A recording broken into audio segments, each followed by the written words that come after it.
nagpapatingin tayo dahil may nararamdaman tayo. Kinakailangan na maging totoo tayo sa doktor, sabihin natin saan masakit, anong nararamdaman natin, anong kinakain natin, anong family history natin, anong lifestyle natin, para tayo ay magamot.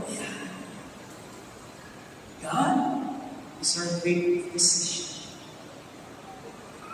He who came not for the healthy, but for the sick ones.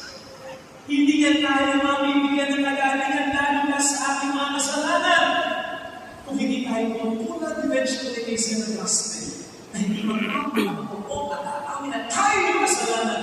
Sabi si St. Augustine sa kanyang confession, there was this time that his seed was